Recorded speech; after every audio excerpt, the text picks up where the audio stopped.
preguntarles lo siguiente: ¿cuántos de ustedes no están por primera vez en participar en un Women in Jam? Levanten la mano, por favor. ¡Wow! ¡Qué genial! Tenemos gente, ¿no? Bueno, algo muy interesante dentro del desarrollo de los videojuegos es el hecho de meter empeño y muchas ganas, ¿no? Muchas veces decimos, uy, no, es mi primera vez, no sé cómo mirar, qué tengo que hacer. Y bueno, estamos aquí para aprender con respecto a esto. Y algo muy importante dentro del desarrollo de los videojuegos es sin duda el hecho de pensar en la narrativa. ¿Ya? Si es que vamos a comenzar el día de hoy hablando un poquito acerca de lo que es la narrativa. En términos de diccionario, eso es la narrativa, ¿no? Descripción oral y escrita de un acontecimiento real o ficticio con el fin de persuadir o entretener al espectador, el cual puede ser un lector o oyente. Bueno, cuando hablamos en el caso de los videojuegos, normalmente está relatado al principio de los juegos de manera auditiva.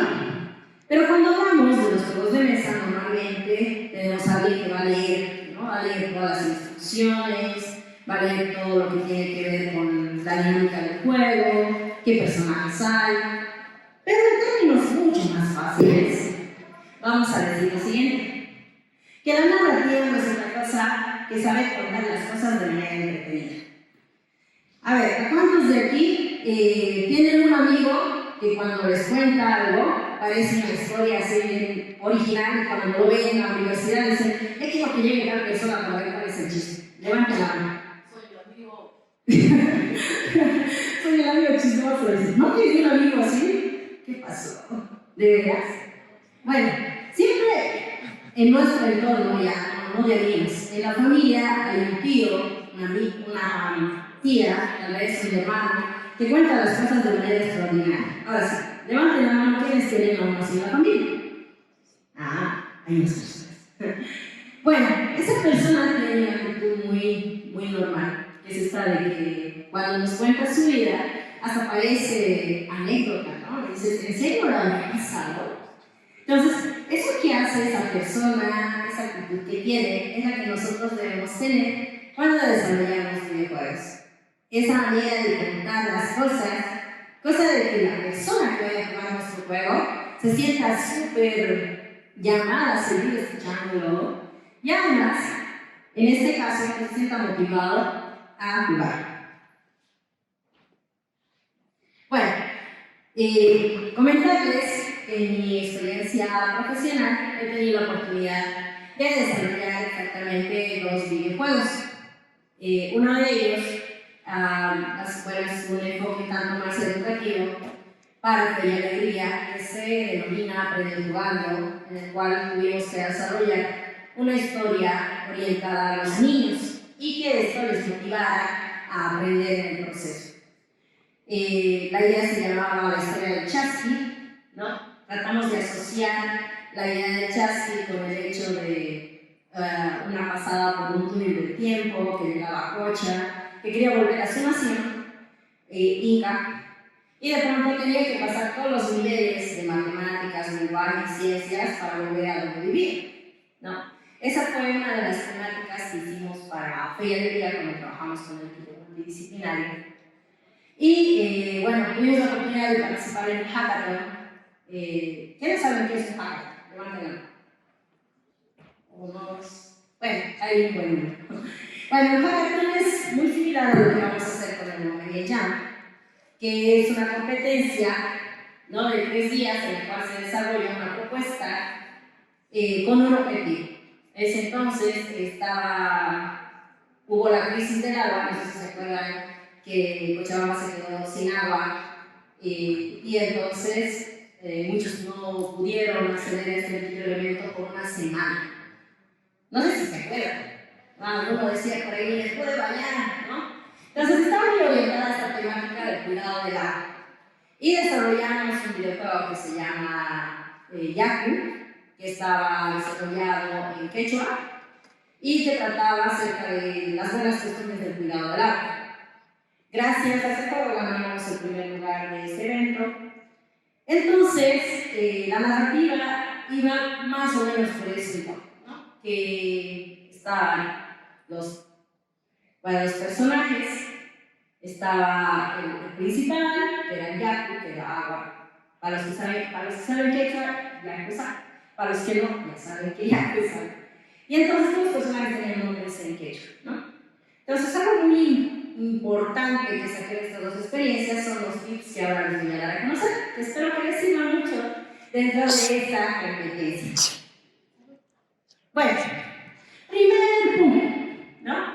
Es muy importante que ustedes sepan buscar fuentes de inspiración.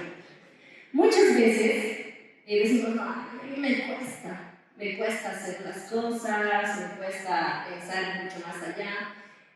Pero algunos tips que les van a servir de mucha utilidad dentro de lo que es el desarrollo de los videojuegos como tal son los siguientes. Lo que les decía, ¿no? Escuchar a las personas que te rodean. Es muy interesante tener ese tipo de amigos, de los cuales les comentaba al principio, porque eres como con la emoción con la que cuentan las cosas. Oye, ¿cómo no me lo pierdo?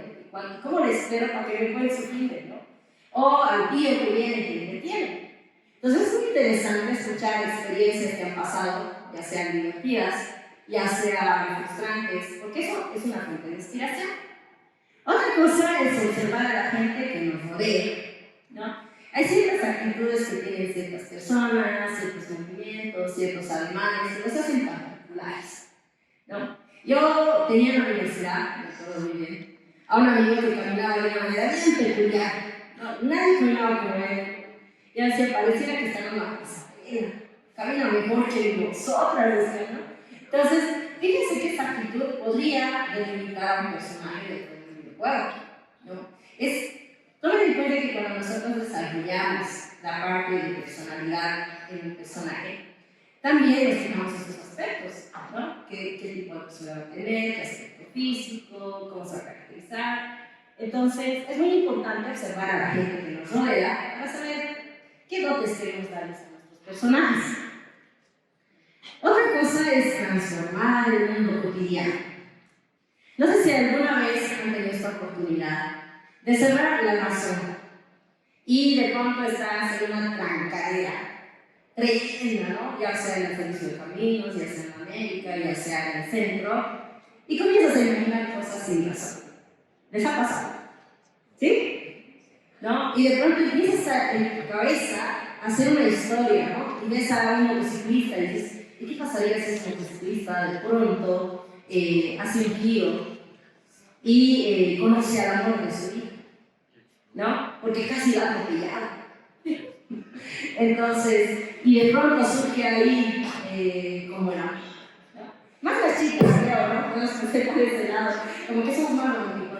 Ya los chicos tal vez ven al mismo motociclista, están en el mismo club y dicen, ya de pronto va a correr y va a encontrarse con un tipo que abre la puerta estrepitosamente y ahí se libera la batalla, ¿no? Entonces los chicos un poco más rudos, entonces van pensando así para que realmente se ocupen de algo que no sea sobre el celular. Y vamos inventando historias. Entonces eso es bueno, eso es formar nuestro cotidiano y algo mucho más divertido. Otra cosa que nos ayuda mucho son las obras literarias, también los audiovisuales. ¿Por qué no fusionar ambas? Algo muy importante dentro de lo que es la narrativa es aprender que la realidad se puede transformar a la medida que tú quieras. Como tú eres el que narra, es tu historia. ¿Por qué no pueden tener antenas? ¿Por qué no pueden tener orejas largas? Una cola de sol, no sé. Hay tantas cosas que podemos hacer dentro de la narrativa que el límite somos su imaginación, chicos. Otra cosa que nos interesa dentro de las fuentes de inspiración es algo sobre lo que sepas mucho. ¿A qué me refiero con eso? Hay personas, por ejemplo, dentro de esta sala, que conocen mucho más de máquinas que yo. Hay personas dentro de esta sala que saben mucho más de moda que yo. Entonces, ¿por qué no usar esas fortalezas para hacer algo diferente? Para irnos más al ámbito de lo que es la narrativa. ¿No? De pronto, yo sí quiero hacer una narrativa futurista, me va a faltar mucha más imaginación porque no conozco sobre el área. Pero fíjense si fue una persona de electrónica o que sabe de robótica. Posiblemente hay más detalles sobre el personaje. Entonces es muy importante también hacer las cosas sobre algo que nosotros sabemos mucho. Otra cosa que nos puede inspirar en este camino es la ciencia, el arte, la historia, las tradiciones. ¿Por qué no? ¿No? Muchos dirán, los eventos históricos son aburridos, son súper aburridos. ¿Cuántos de aquí sabían que Dragon Ball ha sido inspirado en un cuento histórico? Levanten la mano. Fanáticos, ¿verdad? Por ejemplo, Dragon Ball, el creador de Dragon Ball, se inspiró precisamente en una leyenda china, ¿no? Del rey Mono. Obviamente, si quieren checarlo después en Google, lo verán. Entonces es muy interesante cómo él se ha inspirado en esa historia que tenía bases culturales para hacer el Dragon Ball. Y algo más, algo que me gustaba, ¿no? Que era Jackie Chan y Bruce Lee, ¿no? Las artes marciales, o si no sabían. Entonces, fíjense cómo las fuentes de inspiración pueden dar un giro para dar lugar a cosas extraordinarias. Otra cosa que también nos puede inspirar, y quisiera que levanten la mano también las personas que hacen las cosas sin música. Bueno, son de los míos. Bueno, normalmente todos los que estamos aquí hacemos las cosas que hacemos con música, ¿verdad? La música es una fuente extraordinaria de inspiración. Yo sinceramente hay músicas que están en otro idioma. ¿A qué le ha pasado que escuchan música en otro idioma y lloran? Levanta la mano. Las mujeres somos más sensibles. Bueno, hay uno que otro varón que sea desordenado. Muy bien. La verdad es que la música es capaz de correr nuestros sentidos tanto que nos puede inspirar a hacer cosas magníficas. Yo les digo, cuando hagan esta parte de la narrativa en sus juegos, cierren los ojos, pónganse música y piensen en todo ese universo extraordinario que quieren crear. Y cómo se sentiría la persona que va a jugar solo al escuchar la música cuando entra su personaje. Entonces, la música, los aromas, somos personas de más como escuchar, ¿no? Estamos pasando ahí por la calle, de pronto, y olemos un poquito, ¿no? Y nos dan. O sea, los aromas nos inspiran a todos, chicos. De pronto estamos pasando por una perfumería, sentimos un aroma, igual, ¿no? Los aromas igual nos pueden inspirar de manera positiva o negativa, ¿no? Crear un personaje muy idílico, o sea, muy bueno, o un personaje que sea malo, ¿no? ¿Cómo sería un personaje malo? Normalmente alguien que huele mal, alguien que huele como el noche en las noches, ¿no? Algo así. Entonces, los aromas igual nos inspiran. Otra cosa que nos inspira es mucho nuestros sueños. ¿Qué más soñar una vez cosas súper locas? ¿No? En un país que nunca vas a pasar, pero en tus sueños. Y en tus sueños eres, no sé, lo que tú quieras. Y dices, ay, ahora que no me despierto. Entonces los sueños son una fuente inagotable también de inspiración. Y puede ser también un personaje que conoces. No un personaje precisamente de videojuegos, sino un personaje que puede ser un político, puede ser alguien de la farándula, que te puede inspirar a un personaje de videojuegos. Entonces, punto número 1, buscar fuentes de inspiración. Ahí tienen muchas, tómenlas en cuenta. Vamos a ver algunos ejemplos de personas que se han inspirado en todo lo que hemos dicho. Ahí les mostraba ya les hablaba de Dragon Ball.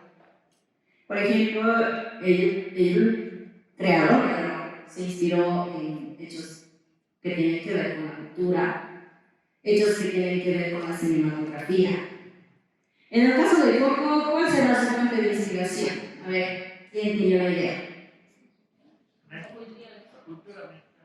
Muy bien.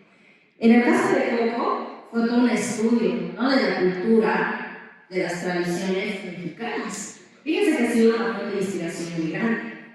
En el caso de, por ejemplo, Harry Potter, ¿alguien tiene idea de qué se ha inspirado la autora?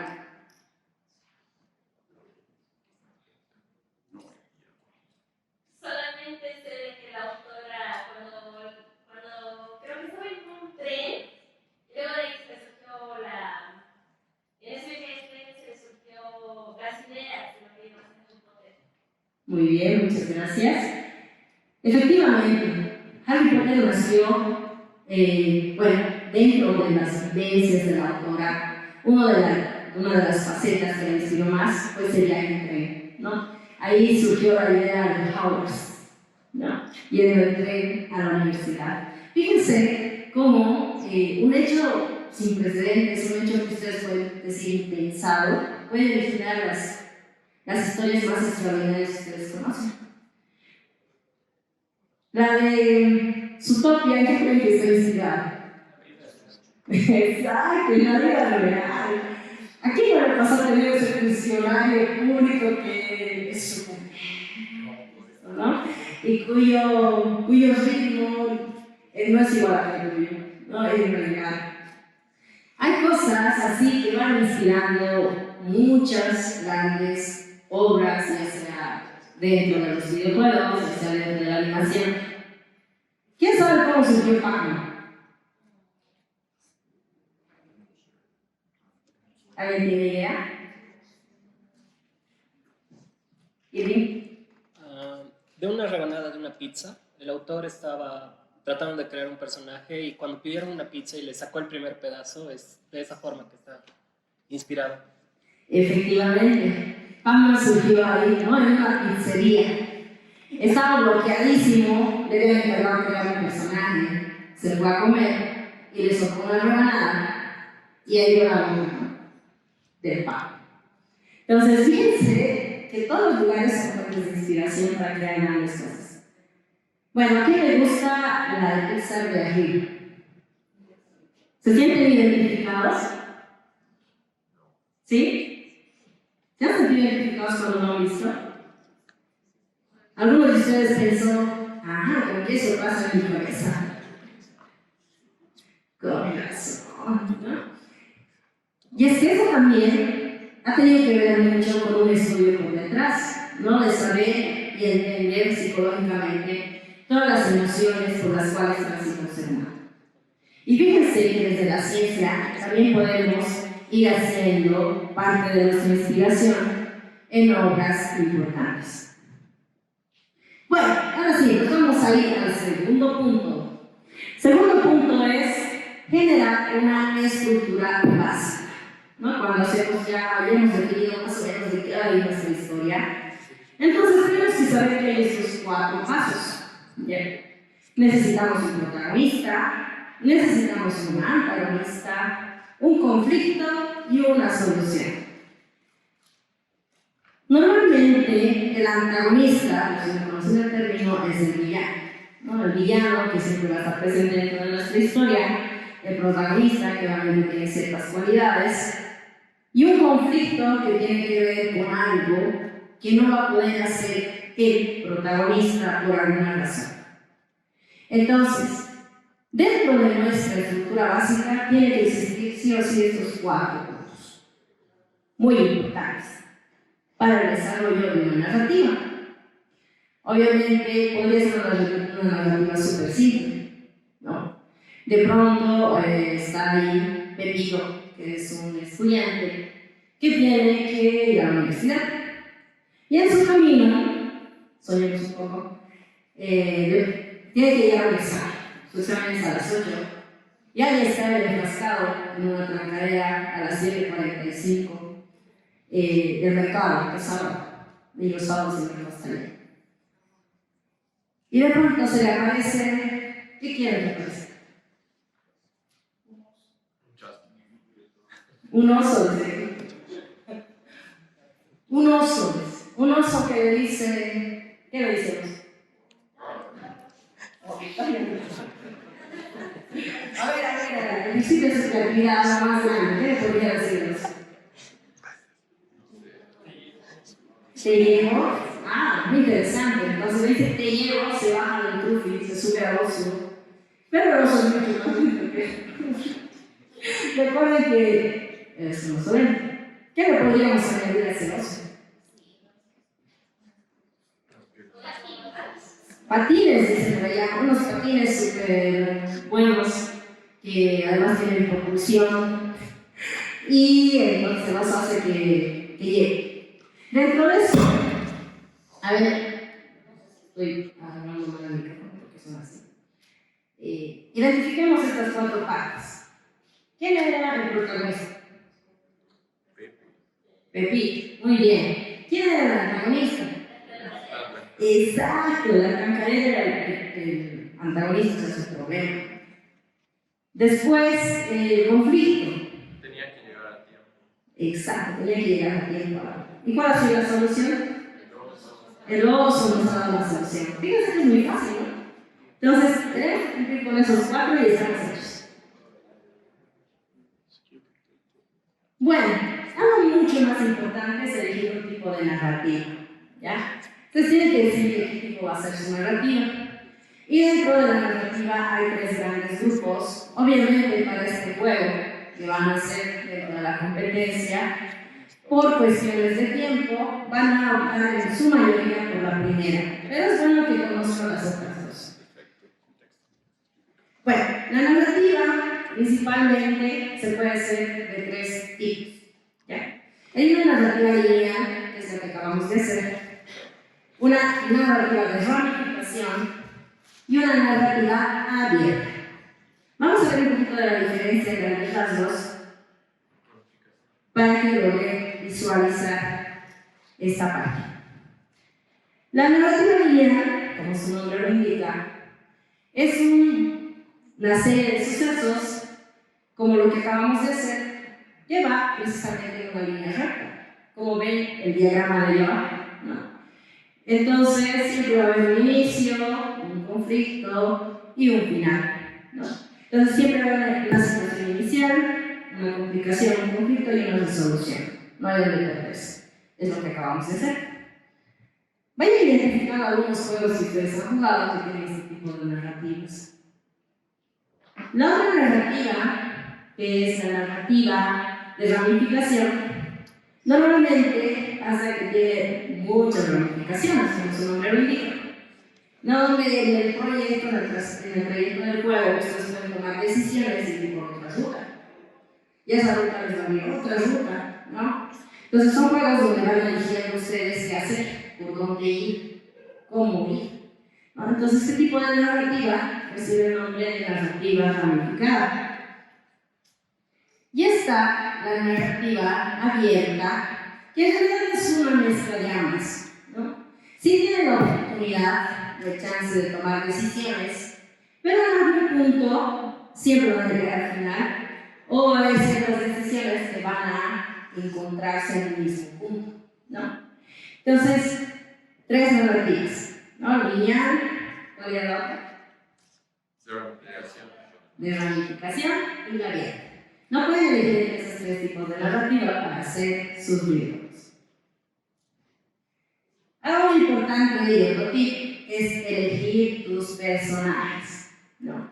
Nosotros decidimos qué tipo de personajes van a ser, cómo van a ser, si van a tener solo un ojo, si van a tener seis, si va a ser alto, va a ser bajo, qué capacidades va a tener. Dentro de los personajes, como ya les decía, va a haber una descripción de cada uno de los personajes, cómo es físicamente, cómo es psicológicamente. Y entonces tenemos que saber elegirlos bien. Otro de los tips que les daría dentro de esta área es no tener miedo al error. Normalmente cuando iniciamos recién, como casi la mayoría lo está haciendo, tenemos ese miedo y ese temor a fallar. Pero yo les pregunto, ¿cuántos de los grandes que ahora ustedes conocen los videojuegos han logrado la primera? ¿Hay alguno que haya logrado la primera con una fórmula mágica? Nadie. Nadie de los grandes que actualmente conocemos en videojuegos, en tecnología, en todo lo que vemos, no logra la primera. Y eso es porque normalmente en el mundo siempre los grandes surgen en épocas totalmente diferentes, ¿no? Ahora a nosotros nos parece súper interesante lo que proponía Newton, lo que proponía, pónganse Marie Curie, ¿no? Cada uno de ellos, los científicos, a nosotros nos parece que son cosas lógicas ahora, pero para su época parecían locuras. Y puede ser que para la época de ustedes también les digan, ¿no? ¿Qué estás haciendo? ¿En serio te parece interesante esto? Y a veces el que dirá la gente, nos hace sentir un temor al fracaso y que tengan razón de que nos hemos equivocado. Pero yo les digo, algo muy importante en este camino y en todos los caminos que emprenden en la vida no son es el hecho de no tener miedo al error. Porque el error nos está forjando y nos va a permitir ver las cosas con distintas perspectivas. Ser creativo. Eso es lo que decíamos al principio, ¿no? Es dejar de lado la lógica, ¿no? Y dentro de los videojuegos, sinceramente, chicos, es un lugar donde ustedes pueden explotar la máxima locura, ¿no? Los personajes, el escenario, todos ustedes lo orquestan, ¿no? Ustedes hacen la narrativa, ustedes cuentan como quieren que sea. ¿Por qué? Porque ustedes son los creadores. Yo leía un poquito hace un tiempo acerca de Star Wars. ¿Quiénes han visto Star Wars? Aquí. Bien. En sus épocas, Star Wars no era visto casi por nadie, ¿ya? Porque les parecía tonto, ilógico y cosas, no sé, de frikis, ¿no? Decían, no quiero ver Star Wars, no tiene nada. Pero actualmente, Star Wars tiene muchos adeptos, ¿no? Hay muchas personas que defienden la saga, que les encanta toda la trama, cómo va su giro y cómo va ramificando, ¿no? Y eso es porque dentro de lo que es nuestros tiempos, muchas cosas que parecen ilógicas en su momento cobran importancia después, ¿ya? Entonces, ustedes sean creativos, siempre busquen hacer las cosas diferentes. Y bueno, para concluir con esto ya, vamos a hacer un pequeño ejercicio, ¿ya? Vamos a un poquito opacar nuestra lógica. Ahora todos están viendo nuestros personajes de manera lógica, ¿ya? Pero ahora vamos a irnos a una narrativa lineal con una estructura básica. Y voy a pedir que vayan participando, y a los que vayan participando los voy a visualizar y luego les voy a obsequiar unos stickers que me dieron ahí para obsequiar a los participantes de este evento. Entonces, a ver, no sé, cualquiera puede ser protagonista, cualquiera puede ser antagonista, en la historia se puede desarrollar donde ustedes quieran. ¿Quién quiere empezar? Quizás que el protagonista sea el que está a la izquierda. ¿El de las alitas? Sí, y su antagonista que sea el que está al centro. Ya. ¿Y cómo va la historia? Inicia la historia. Vamos a hacer una pequeña práctica de narrativa. Vamos a ir complementando. Dale, inicia tu historia. ¿Dónde inicia? ¿En qué país? ¿Qué pasa? Lo que estaba pensando es que como podemos ver que el hurón que está al centro tiene una expresión tierna, por decirlo así, ¿no? Y el que está a la izquierda tiene una expresión más o menos vacía o simple. Y podemos hacer que quiere mantenerse así durante el transcurso del juego, pero el hurón, que es su antagonista, quiere lo contrario. Y entonces, desde el punto de vista de ambos, ellos están haciendo lo correcto.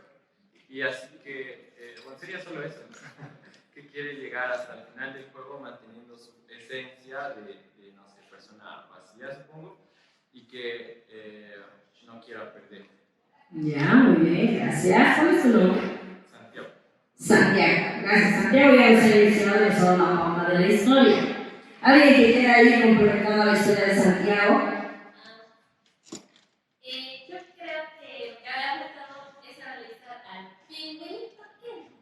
Entonces, yo pienso que para resolver el conflicto, tendrían que hablar con ese pingüinito. O que también al final pueda ser de que este mono de la izquierda. Bueno, estaba pensando, estaba viendo ese monito, ese figurito, y yo creo que si el protagonista, el que tiene las alitas, sigue siendo fiel a sus ideales o encuentra qué es lo que él quiere hacer. Después de algún mes de autodescubrimiento como el monumento de Rubí, él encuentra un autodescubrimiento y por fin decide ver qué es lo que él quiere hacer. Entonces termina convirtiéndose en ese pingüinito. Ya, muy interesante. Al final, todo el movimiento lo lleva a transformarse. Muy bien, creo que hay alguien más que quiere participar. ¿Alguno de ustedes quiere participar? Levanten la mano, por favor. Obviamente hay todo un trayecto. Bueno, ese trayecto, ¿qué pasa? Ya sabemos más o menos la esencia. ¿Qué puede pasar por ahí? Ok, yo tengo que. Dale. Para mí que una familia de la nada, capturar en un laboratorio. Dentro del laboratorio no solo va a ser el dragón, sino también el pingüino capturar. Aquí en mi primera historia es cómo salir del laboratorio. Perdón, ahí. Primera historia es cómo salir del laboratorio y lo va a llevar el pingüino. La segunda historia va a ir después de salir del laboratorio, va a ser el final del primer episodio, que ahí el pingüino ya va a estar, ¿ya? Y el que va a llegar va a ser el de la izquierda, ya que el no recuerda el camino a su casa y el que va a llegar es como su amigo imaginario. Ya, muy interesante. Ahora bien, que se lance a hacer otra historia por ahí.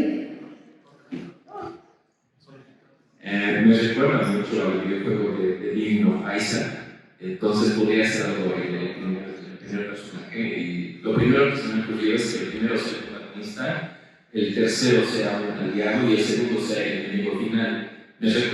Sería algo más parecido a uno de los finales que tiene ese juego, en el que Isaac es un niño que vive en una casa y tiene una madre estrictamente religiosa. Entonces, aparece Dios y le dice a la madre que tiene que matar a su hijo. Entonces el niño huye de su madre por toda la casa y sería algo similar a lo que pasa en The Binding of Isaac, en uno de esos finales, en el que el niño, como tiene tantos traumas encima, entonces el único consuelo que tiene es su amigo, su peluche favorito, que tiene la forma de un pingüino. Y el final sería de que pase lo que pase, Isaac termina escondido dentro del sótano de la casa, y su único aliado es el pingüino. Entonces ahí es donde entraría el segundo personaje, que como es un hurón, entonces Isaac está ya todo moribundo y sería como que la última fase del juego sería Isaac enfrentándose a los hurones porque se lo quieren comer. Entonces el final sería como que al final los hurones se terminan comiendo a Isaac, y termina ascendiendo en esa forma. Es que ver a ese primer personaje me recuerda mucho a Isaac y sería algo que me dejaría muy bien en ese juego. Muy bien, gracias. Muy rápido la historia, ¿no? Pero muy bien, gracias. Hola. Bueno, yo me imaginaba otra historia donde primero era el personaje principal, que en realidad era alguien muy querido a la segunda imagen. Era un niño o una niña el cual ha muerto y se ha convertido en un ángel, ¿no? Entonces luego queda con un vacío porque el enemigo, que es el rey pingüino, ha capturado a su mejor amiga, la del medio, ¿no? Entonces el personaje tiene que pasar por los niveles para llegar a recuperar a su mejor amiga. Ya, muy bien. Algo más en lista. ¿Alguien más que quiera intentar por ahí? Levante la mano. No se prive, es una buena manera de practicar rumbo a Genshin. Adelante. Bueno, de mi historia era un poco más cute. Bueno, sabiendo la expresión del huroncito, dije, ese tipo se quiere comer una corona por algún motivo. Entonces, mi historia era que el hurón, su sueño, deseo y su razón de ser en este mundo es solamente comerse la corona del rey. Y esa la izquierda es Michael Bardian, que intenta ayudar a Bruno también a que justamente consiga su sueño de la vida, que es comerse la corona. Pero él los confunde y no entiende que simplemente es un olorcito cute que quiere comerse una corona y cree que en realidad es un desertor del reino y entonces van a actuar por todo el mundo para buscar a Bruno y encarcelarlo. Bien, interesante. Muy bien. ¿Alguien más? Última oportunidad, último llamado. Allá. Muy bien. Bueno, yo tengo una historia. Al principio, el angelito era una persona normal. Le quitó su alma el dolorcito, por eso se ve muy bonito. Y el angelito quiere recuperar su vida y le quiere pedir un deseo al rey. Entonces, tiene un camino largo hasta ir hacia el rey, pero el olorcito le pone muchas trampas, entonces sería el antagonista. Eso sería mi historia. Wow. Qué interesante. ¿Alguien más que quiera lanzarse? ¿Ya no? Bueno, vamos a ir cerrando eso. Genial. Es eso. Esa es la narrativa. Cada una de las historias que hemos visto, cada una, absolutamente cada una, tiene el toque del autor, de hacer la autoridad. Cada una de estas historias tiene la esencia del autor por detrás. Y eso es lo interesante de la narrativa. Depende de quién lo cuente.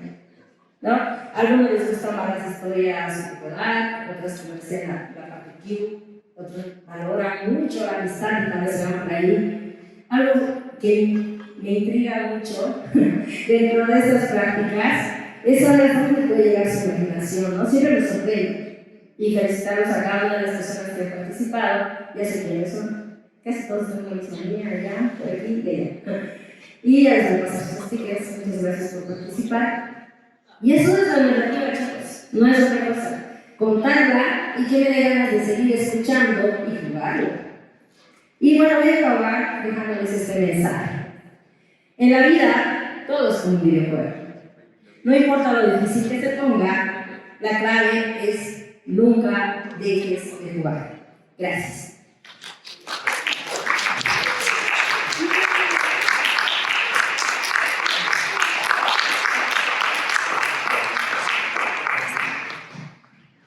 Un aplauso, por favor, para el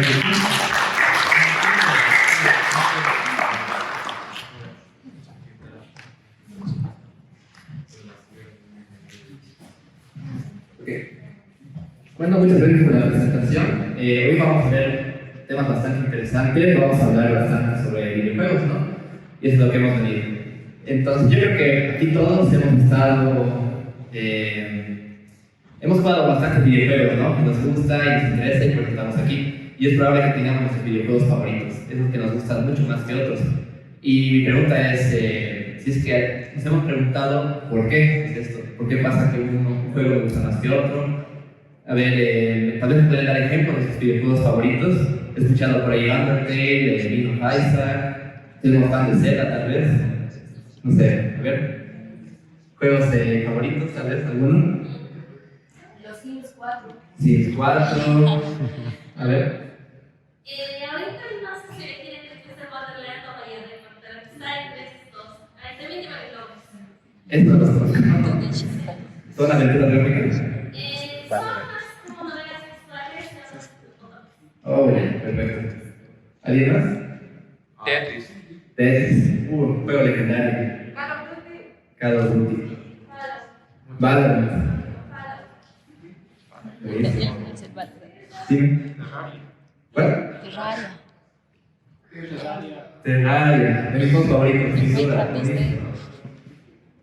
Y bueno, si ven, hemos hablado de varios videojuegos, cada uno tiene distintas mecánicas, diferentes formas. No han hablado de shooter, no han hablado de sandbox, no han hablado de novelas gráficas. O sea, hay una gran variedad. Y cada uno de estos, nosotros para desarrollarlos tenemos que tomar ciertas pautas, ¿no? Y la pregunta es, ¿cómo hacer ese proceso de crear videojuegos que sean los favoritos de otros, ¿no? Y para eso vamos a ver un poquito y pensar y cuestionarnos sí que es un videojuego, ¿no? Los consumimos a diario, los disfrutamos, pero ¿sabemos específicamente qué es un videojuego? Pensemos un poquito, ¿no? Un videojuego tiene bastantes características, son interactivos, varios tipos de áreas trabajan en ellos. ¿Alguien tal vez tiene un concepto interesante o nos quiera comentar sobre qué es un videojuego? Es complicado, ¿no? Sí. Es felicidad. Es felicidad. Bien. ¿Alguien más? ¿Qué es un videojuego? Es una pregunta complicada, ¿no? Tiene muchas áreas, podemos verlo desde diferentes puntos de vista. Podemos ver, por ejemplo, los videojuegos son arte. Es una pregunta bastante común, bastante complicada, que tal vez no tiene una respuesta concreta, ¿no? Entonces yo aquí les he traído una definición que tal vez puede facilitar un poco las cosas, ¿no? Entonces, a ver, les comparto. Elementos que en un conjunto se complementan y se llaman un software, creado con la finalidad de brindar la experiencia del entretenimiento calculador a través de interacción entre usuario y software. Es una definición medio complicada, ¿no? Vamos a verlo por puntitos. Entonces ahí está resaltada. Entonces nos vemos primero asimilando un software. Un videojuego está creado por varias personas, ¿no? Por distintas áreas y cada una bastante distinta y que se complementa entre ellas. Tenemos programadores, tenemos artistas, tenemos músicos, tenemos incluso la gente de marketing, tenemos los que traducen los diálogos, o sea, tenemos muchísima gente involucrada. Y hay que lograr de que toda esa gente que viene de distintas áreas, que logre de alguna forma converger entre ellos, ¿no? Porque si tú hablas con un programador y luego hablas con un artista y empiezas a preguntarle detalles, vas a ver de que cada uno de ellos tiene puntos de vista bastante distintos, ¿no? Y cada uno ve el mundo a su manera. Entonces hay que ver cómo todo esto se complementa y crea un videojuego. Por otro lado también tenemos lo que se nos explica, experiencia de entretenimiento con motivadores. Me han hablado de sus videojuegos favoritos y estoy seguro de que esos videojuegos de alguna forma han influido en su vida, ¿no? Ya sea por la historia, por la mecánica, porque, qué sé yo, estaban teniendo un día malo, han llegado a sus casas, han puesto su videojuego favorito y le han empezado a pasar bomba, ¿no? O de cierto juego nos ha dejado una enseñanza de vida, han aplicado eso, ha cambiado su forma de pensar. O sea, los videojuegos realmente en nuestra vida y sobre todo los que somos jugadores tiene bastante impacto en lo que hacemos, ¿no? Tanto como nosotros, como también impacto social, ¿no? Podemos pensar en juegos multiplayer, por ejemplo, qué sé yo, tu Dota, tu League of Legends, tu WoW, que claro, una tarde te juntas con tus amigos y todo eso es una experiencia que la verdad va cambiando como vivimos, ¿no? Nuestro día a día. Y por otro lado, tenemos un verbecito, ¿no? ¿Qué es la interacción entre usuarios y software? Entonces, lo genial de los videojuegos es de que al final hay varias formas de entretenimiento, ¿no? Nos podemos entretener con libros, con películas, no sé, viendo a jugar, a las cachitas, qué sé yo. Bueno, es más parecido a un juego, ¿no?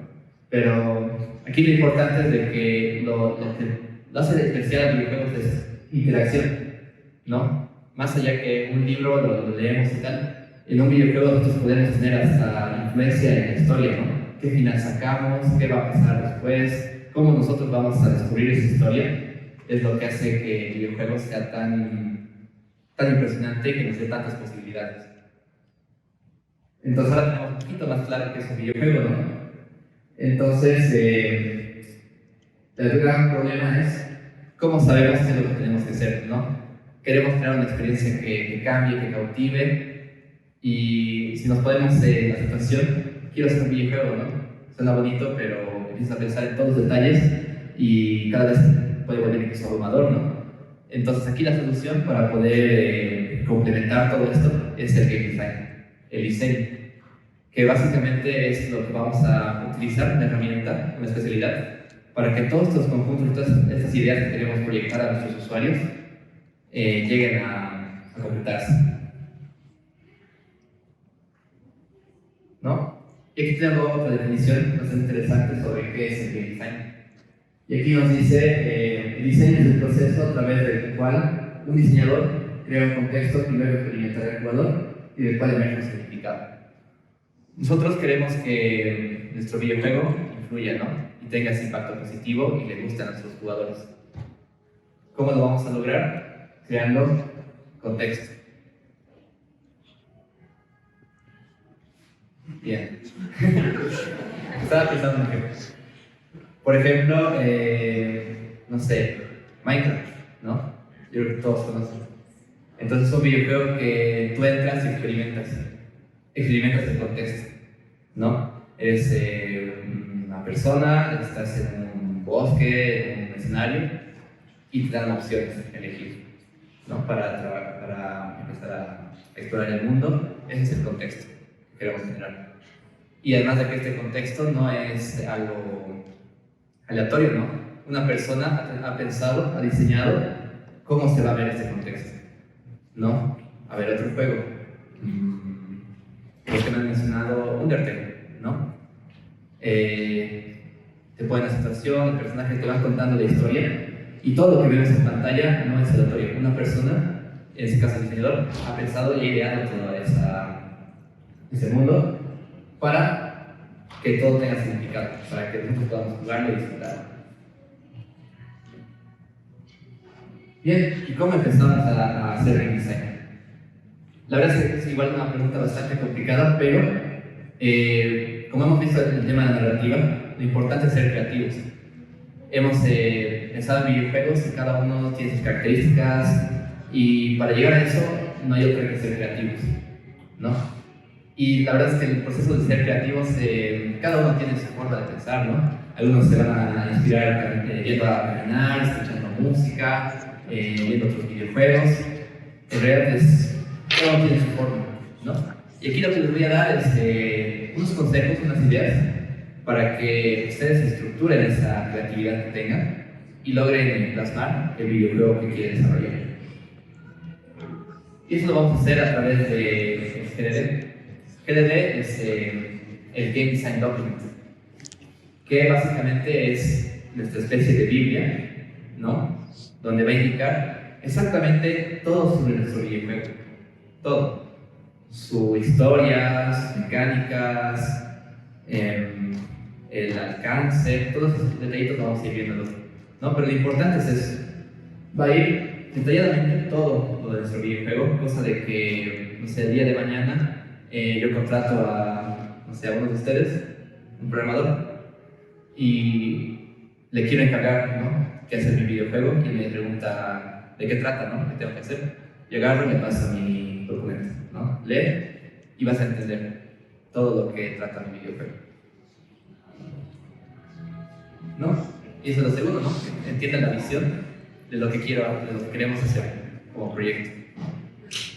Entonces se va a dividir por varias partes. Entonces, en la primera parte vamos a tener un poco de la descripción general. Y aquí vamos a ir viendo varias cositas que ustedes tienen que ir pensando al momento de desarrollar su juego. Recuerden, esto es más que todo una guía. No tienen que todito tenerlo, ¿no? Pero más o menos son las preguntas que ustedes tienen que hacerse para que su videojuego ustedes lo entiendan. Porque lo más complicado puede ser, yo tengo una idea, ¿no? Quiero hacer un videojuego, plataformero, pixel art, qué sé yo. Y hay varias preguntas que ahí no tienen respuesta, ¿no? Como, ¿para qué consola? ¿Para qué público? Entonces son estas preguntas que tenemos que ir haciéndonos para poder tener más claro lo que tenemos que hacer, ¿no? Primero tenemos temática, escenario y género. Entonces, la temática es básicamente de qué va a tratar, ¿no? ¿Cuál es...? Bueno, todo esto se complementa, ¿no? Temática de qué va a tratar, el escenario dónde se va a realizar, ¿no? Tenemos videojuegos que se van a realizar, por ejemplo, son históricos, que se van a realizar en cierta época, en 1900 hasta 1800. En la época feudal van a ser caballeros, pero tal vez tienes un escenario más fantasioso, ¿no? Tienes un escenario cyberpunk, futurista, vas a tener cierta tecnología, o tal vez tienes un escenario primitivo, ¿no? Tienes cavernícolas. Entonces, todas las preguntas sobre cuál es el escenario, cuál es la temática que vamos a usar, nos va a ayudar a tener un poco más claro qué es lo que vamos a hacer después. Y aparte de eso también el género, que es algo bastante importante. Vamos a hacer un plataformero, vamos a hacer un shooter, vamos a hacer un sandbox. Todo esto nos va dando pautas para pensar un poco, ¿no? ¿Qué vamos a esperar del videojuego? Eso de género es un poco especial porque hoy en día incluso hay mezcla de géneros, ¿no? Tenemos juegos, no sé, sandbox, lineales con historia, tenemos metroidvanias rítmicos, o sea, se van mezclando géneros. Entonces aquí no se limiten tanto por, voy a ser un plataformero y solamente voy a hacer eso. No, hay incluso juegos, he jugado una novela visual que combinaba un poco, primero te contaba la historia, luego tenías un escenario plataformero y luego empezabas a plantear cosas, o sea, puedes ir combinando géneros. No tiene por qué limitarte.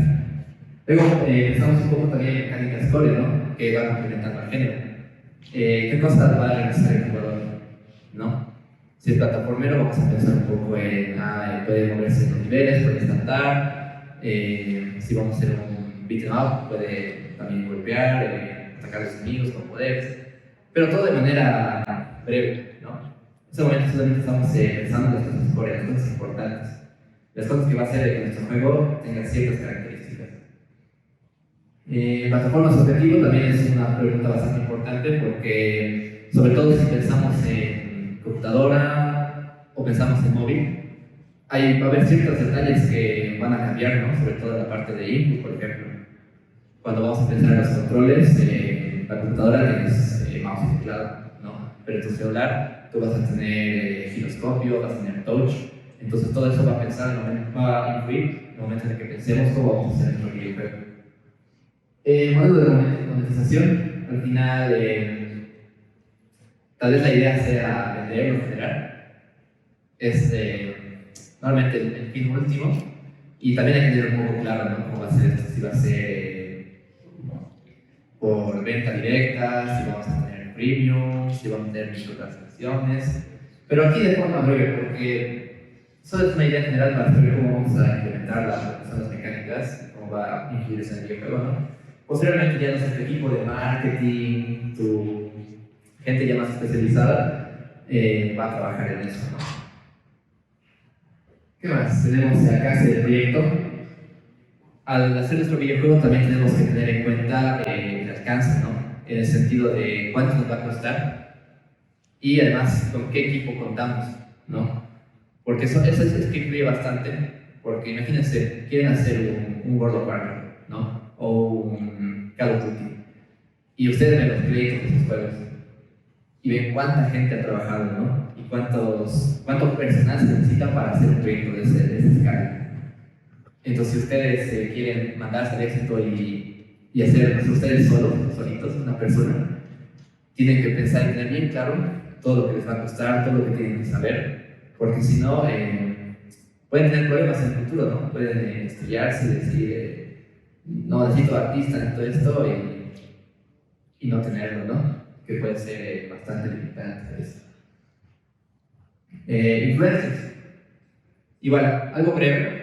Yo creo que todos al momento de hacer nuestro videojuego nos vamos a inspirar en otros, ¿no? He sacado esta idea de este otro, me he inspirado en cómo cuenta Undertale su historia, cómo Terraria maneja su sistema de crafteos, o sea, vamos a tener varias influencias. Entonces, bueno, igual ir identificando y también detallando, ¿no? Porque la idea de esto es de que la gente entienda, ¿no? Que tu equipo sepa cuál es la visión del videojuego. Entonces, ayuda, ¿no? Elevator pitch, que, bueno, eso es un tema bastante interesante y un poco complejo de hacer, pero básicamente para los que nunca han oído el término, es como una charla que puedes tener con alguien cuando te conoces en un elevador, el viaje en un elevador, y contarle tu idea, ¿no? Un viaje en el elevador, pues, tarda como 10, 20, 30 segundos. En esos 30 segundos ustedes tienen que contarles la idea y hacer que se enganche a tu producto. Entonces, tener esto claro va a hacer de que tú mismo te des cuenta de cuáles son las fortalezas, las cosas buenas que tiene tu producto. Y bueno, descripciones. Descripción breve, detallada. Igual, para que ustedes mismos se planteen y se pongan en la situación de qué trata mi juego, ¿no? Y que la gente pueda entender eso. Otro punto importante, está ahí solito, son ya mecánicas core pero detalladas. Y la pregunta que tiene que hacerse: ¿qué hace diferente tu proyecto? ¿Qué hace diferente mi videojuego? Y esa es la pregunta clave por la que ustedes tienen videojuegos favoritos y hay videojuegos que tal vez no les hayan gustado tanto, ¿no? Que se han descargado, han jugado y han pasado el primer nivel y han dicho, ¿no? Y siguiente, y ya ni se deben acordar. Y debe haber muchísimos que han probado de esa forma. Eso es probablemente porque no se han hecho esa pregunta o no la han desarrollado bien, ¿no? Porque al final lo que tú buscas en un videojuego nuevo es esa experiencia innovadora, ¿no? Que sea algo distinto, algo que no hayas visto antes. O sea algo que mejore algo que esté antes, ¿no? Tenemos, por ejemplo, los Sims, ¿no? Cada Sim, 1, 2, 3, 4, va aumentando. Cada Sim va teniendo nuevas características, va aumentando cosas. Eso es lo que hace diferente un Sim del otro. O tienes tu SimCity, ¿no? Quieres jugar un simulador, pero quieres que sea en ciudad, ¿no? Va cambiando, va teniendo su característica, algo especial. Y como ejemplo tengo este juego de aquí, que no sé si conocen. ¿Alguien conoce? Messi. ¿No? No saben de lo que se pierde. Este, por ejemplo, se llama Crypt of the Necrodancer. Y la idea es de que es un dungeon crawler, pero todas las acciones que hagas tienen que ser el ritmo de la música. Y tiene una música genial, electro va haciendo pam, pam, pam, pam, y todo te vas moviendo, pam, pam, vas combatiendo. Los enemigos, aquí, bueno, no sé si lo logran ver, es como un pulpo, un calamar, pero es una orquesta, ¿no? Una guitarra, tienes instrumentos, y todo se hace el ritmo de la música, y es lo que lo hace especial. Nosotros pensamos normalmente en lo que se llama hooks en videojuegos, que es algo que lo va a enganchar a nuestro jugador. Puedo encontrar aquí un jugador que le gusta justamente eso, ¿no? Te gustan los dungeon crawlers, te gustan los juegos de mazmorreo. Ah, mira, tengo este, ¿no? Y además, puede que le guste mucho la música, es un juego de ritmo, ¿no? Y se puede enganchar al juego. Entonces, al pensar en esas cosas que lo van a hacer especial en nuestro videojuego, es donde le añadimos ese plus y es algo que va a hacer de que los jugadores se animen a probarlo, ¿no? Uy.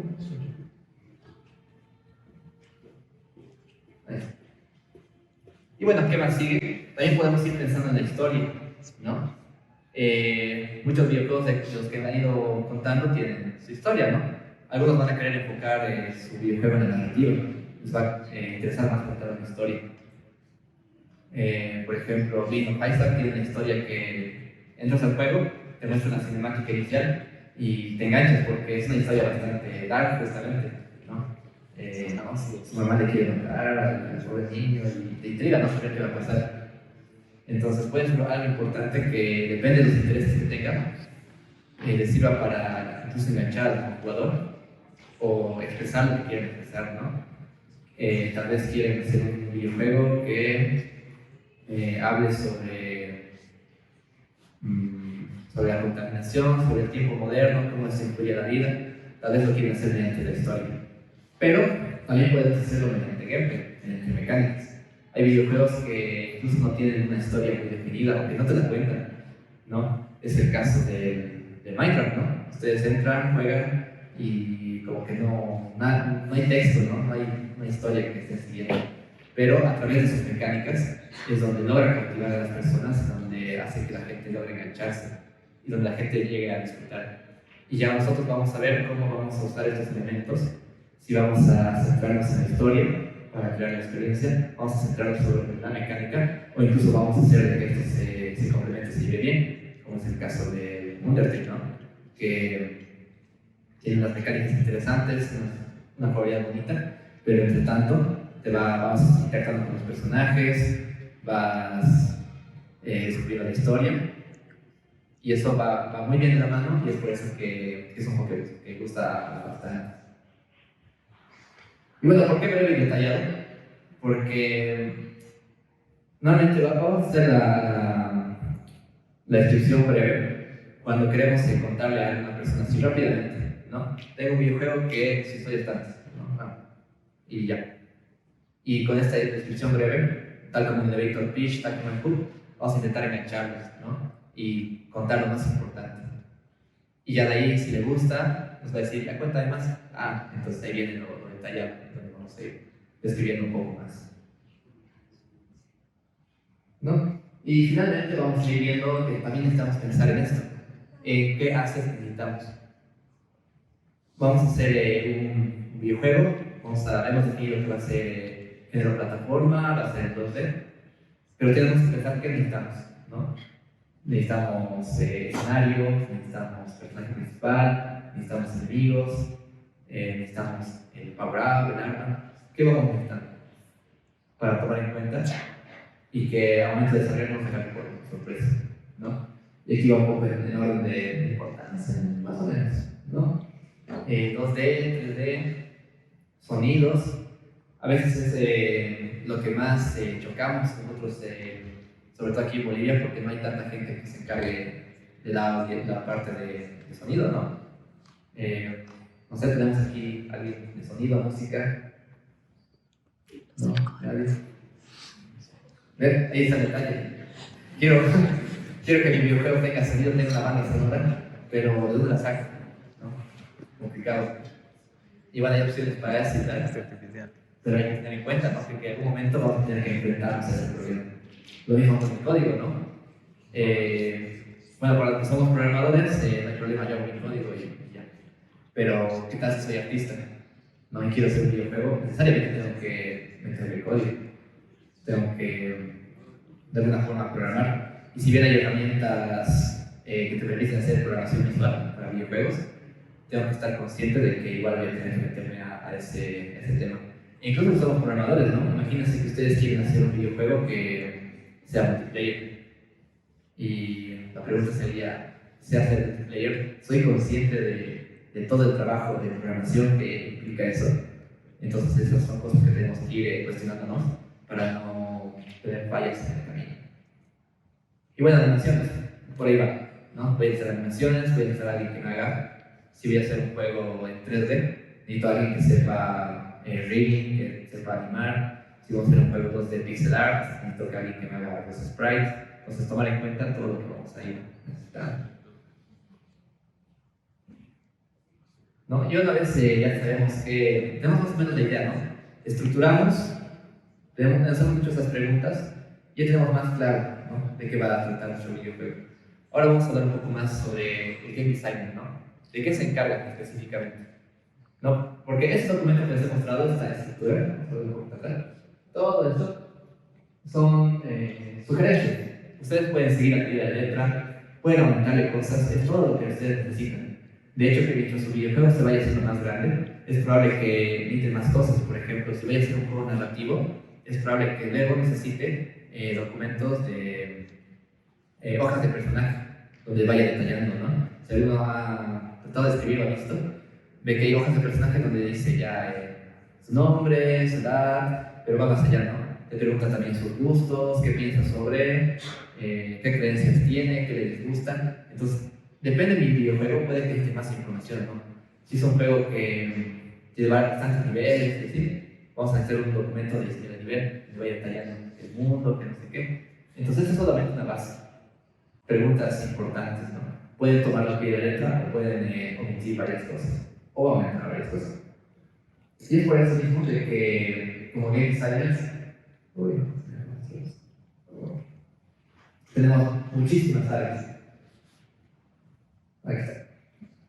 Y como game designers podemos encontrar bastantes zonas, bastantes específicas, donde podemos ir desarrollando, diseñando, ¿no? Podemos pensar en combates, podemos pensar en economía del videojuego. La economía del videojuego es súper importante. Perdón que te corte, justo estabas hablando del sonido, no quería levantarlo, ¿no? Pero ahora lo voy a hacer. Lo que pienso en el caso Perdón, bueno, lo que pienso en el caso específico del diseño del videojuego es que, como tú mismo lo has puesto ahora, tienes un montón de áreas en las que tienes que trabajar. tú al querer hacer un videojuego solo es posible que tú puedas abarcar todo. Entonces lo que tienes que hacer, me parece a mí, es ir por tu fuerte y lo demás no complicarte mucho. En el caso de música, utilizar librerías de efectos, sonidos, música que no tenga copyright y ya está. Y tú, más bien, enfocarte en lo que tú eres bueno, ¿no? Porque es imposible que puedas abarcar todo de la misma manera como se debería hacer. En el caso del sonido, en los videojuegos, es producción total, es ser músico y músico que está especializado en diseño de videojuegos, entonces es un área muy compleja. Eso es bastante cierto, o sea, cuando se ha mostrado que vamos a tener que hacer 3D, 2D y un montón de cosas, no pensemos que vamos a tener que hacerlo nosotros propiamente, ¿no? Porque el game designer es parte del equipo. Así como tenemos programador, artista, músico, game designer es uno más de ellos, es una área de especialización, ¿no? Él no necesariamente va a hacer música, va a hacer eso, ¿no? Pero sí va a tener que pensar un poco en cómo eso va a influir al videojuego, ¿no? Depende del videojuego que hagamos, a veces más que otros, ¿no? Si vamos a hacer un juego de ritmo, necesariamente vamos a tener que pensar en qué tipo de música, qué edición tengo para el videojuego, ¿no?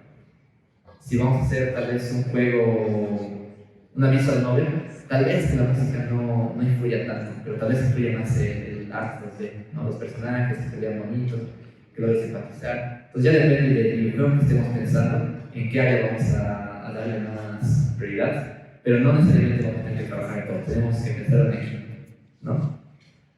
Aunque también hay peros para todos, hay videojuegos que han sido hechos por solo una persona o dos, ¿no? Como es el caso de Super Meat Boy, Disney Undertale, y ya cada uno, como desarrollador, ha visto cuál es su área, cuál es su fuerte.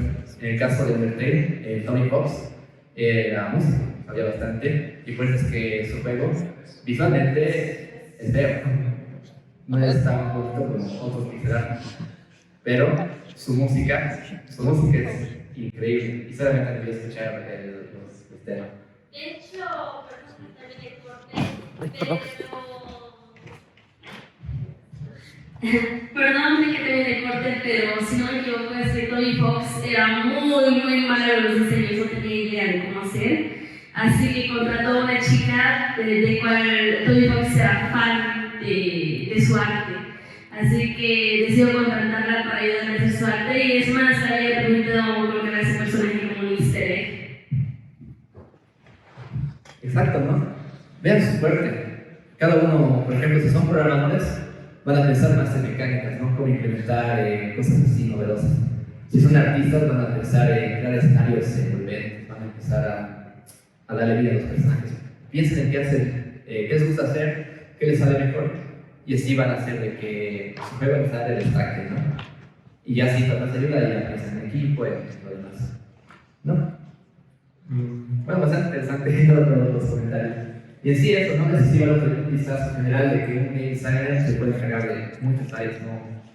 Game design en sí, como vistazo general es lo que hemos visto, ¿no? Pero si nos vamos más al punto, al área neta, aquí tenemos muchísimo, ¿no? Por ejemplo, iba hablando del diseño de economías. Seguramente han debido jugar algún juego multiplayer masivo online, no sé, World of Warcraft, no sé, el Genshin Impact tiene economía, no estoy muy seguro, pero piensen un poco, ¿no? WoW, hay casa de subastas, la gente va intercambiando ítems por oro, y todo eso va generando movimiento de oro, ¿no? Dentro del juego, oro virtual, pero al final es como un tipo de dinero, y eso va a influir de cierta forma en cómo se desarrolla, cómo la gente va a jugar, cuánto valor tiene su tiempo, ¿no? Porque cada ítem al final es farmeo, es tiempo de ellos jugando. Entonces hay personas específicamente que se van a encargar de diseñar toda esa economía. O sea, en un videojuego, si está bien hecho, si es envolvente, si les gustan las mecánicas, más que seguro que alguien ha pensado en eso. Que haya dicho, esto se va a jugar, se va a desarrollar de esa forma. ¿No? Tenemos niveles, narrativa, sonido, diseñador de ediciones, y una etcétera, ¿no? Hay más áreas dentro del game design que va dentro de ello, que podríamos hablar artista. Y bueno, a lo que vinimos, y bueno, todas esas charlas, todo esto, va referido a la Game Jam, ¿no? La Woman Game Jam.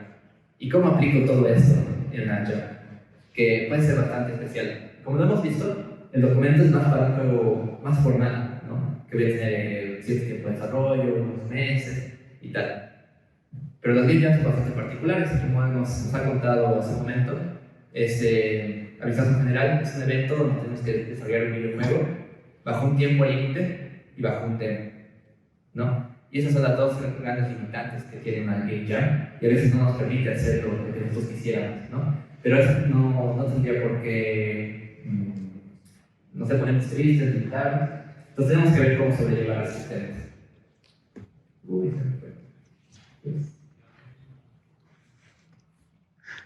se me fue. Y bueno, cositas. Primero el tiempo, ¿no? Tenemos tiempo límite. Las Game Jam normalmente duran 48 horas, 3 días, ¿no? Entonces es importante de que no perdamos el tiempo en detalles muy superficiales, ¿no? Les he mostrado ahorita el GDD, la documentación, pero la verdad es que en una Game Jam yo nunca he hecho GDD porque el tiempo no te da para ver este tipo de cosas. Además de que algo bonito de las Game Jams es de que todos nos vamos a poner en esta situación de game design cuando llegue el momento. Nos vamos a juntarnos con nuestro equipo, nos van a dar el tema y ¿qué vamos a hacer? Vamos a empezar a dar ideas, vamos a dar propuestas sobre qué es lo que queremos hacer, ¿no? Y lo importante aquí es que todos nos pongamos de acuerdo y que encontremos la idea divertida y vayamos a por ello, ¿no? Y no perder el tiempo en documentar, en no sé qué, que es bueno, ¿no? Si logran hacerlo, bravo. Pero la verdad es que así formalmente es difícil de lograr, ¿no? Entonces midan bien. Y lo importante es de que logren pensar en este juego que va a ser divertido, que va a tener mecánicas que les guste y que va a expresar lo que ustedes quieren expresar. Y por ahí mismo va el tema, ¿no? El tema está vivo. Ustedes pueden ver con el tema el dibujo que ustedes quieran, ¿no? A veces, por ejemplo, ejemplos de temas de Global Game Jams, que me acuerdo, uno era ondas, así tal cual. Otro era, ¿qué significa hogar para ti? Era otro tema. Entonces, tal vez cuando nos llegan de primeras, nos complicamos, decimos, ¿y ahora qué hago con esto? ¿Qué hago con ondas? ¿Qué es esto? ¿No? Pero tienen que intentar ser lo más creativos que puedan, hacerle el twist, hacerle el giro de tuerca, y realmente pueden hacer lo que quieran, ¿no? Por ejemplo, en el de ¿qué significa hogar para ti? Nosotros hicimos un juego donde iba la nave espacial con animalitos y la nave explotaba. Los animalitos quedaban en el espacio. Entonces tienes que agarrar una catapulta y lanzarla a la Tierra realmente. Y eso significa hogar para nosotros. Entonces, puede significar muchas cosas. Había otro videojuego de un soldado que iba a volver a casa y tenía su narrativa. O sea, no lo vean como un limitante, sino como algo que le van a poder ustedes como quieran transformarlo y llegar al videojuego que desean desarrollar, ¿no? Y que les guste. Y finalmente, experimentar y divertirse, ¿no? Porque es lo más importante en la Game Jam. Es este gran paso que ustedes van a dar, si es que es la primera vez que van a desarrollar un videojuego. Entonces, lo importante es la experiencia, pasarla bien. No preocuparse si es de que su videojuego no sale tal y como ustedes lo hubiesen imaginado, ¿no? Porque se van a encontrar con varios obstáculos, pero que poco a poco van a ir superando y van a volver a su siguiente Game Jam con mucha más experiencia. Y van a saber qué hacer de mejor manera y sus videojuegos van a ir saliendo cada vez mejores. Lo importante también es la práctica, ¿no? Su primer videojuego, ya lo iba diciendo Melvin, no va a salir perfecto. Difícil. No conozco desarrollador, ni siquiera Toby Fox, por ejemplo. Creo que su juego más conocido es Undertale, pero antes sabía que hacía mods, iba creando cosas, o sea, a la primera no les va a salir. No, pero que eso no sea un límite. Aquí les va a crear la experiencia, la gente que van a conocer, y eso la verdad es que vale mucho, ¿no? Y ya como consejo final, aquí tengo un ejemplito de videojuego que podría ocurrirse, ¿no? Una Game Jam. ¿Lo conocen? Es antiguo. No sé si la gente sigue jugando este Doodle Jump, que es un juego para celular. Súper simple, súper simple, ¿no? Es para móvil y nosotros manejamos ese bichito con trompa. Y tenemos que, es un juego infinito, vas moviendo tu celular, ¿no? Con el giroscopio, vas subiendo infinitamente. Es simple, es divertido y algo así pueden ir pensando para su game jam, ¿no? Lo importante es enfocarse en las mecánicas que le hacen divertir, lo principal. Aquí yo le podría añadir, qué sé yo, tienda, le podría añadir multijugador, le podría añadir niveles, historias, cinemáticas. Todo eso al final no lo necesitan, ¿no? Porque lo importante es el juego, sea divertido. Eso es lo que tienen que pensar cuando van a Game Jam, ¿no? El core. Y ya de ahí, si les ha gustado su proyecto, ya lo pueden expandir después. Nada de límite, ¿no? Y bueno, por último, comentarles de que la experiencia de hacer videojuegos es bastante bonita, tiene bastantes obstáculos, pero yo les puedo asegurar, por la experiencia que he tenido, de que al final es bastante enriquecedor, ¿no? Al final, cuando ustedes terminan su videojuego, están trasnochados, cansados, y le muestran al público, y al público le gusta, hay solo una persona que le ha gustado, por esa única persona ha valido la pena ese esfuerzo, ¿no? Eso, llévenlo siempre, ya sea si lo hacen como hobby, porque es válido, ¿no? Tal vez les gusta hacer videojuegos por hobby, no quieren hacerlo nada profesional, vayan, háganlo, disfruten, y ya si quieren hacerlo más profesional, sepan que hay un largo camino, pero que no es imposible y que siempre van a tener herramientas para lograrlo, ¿no? Muchas gracias.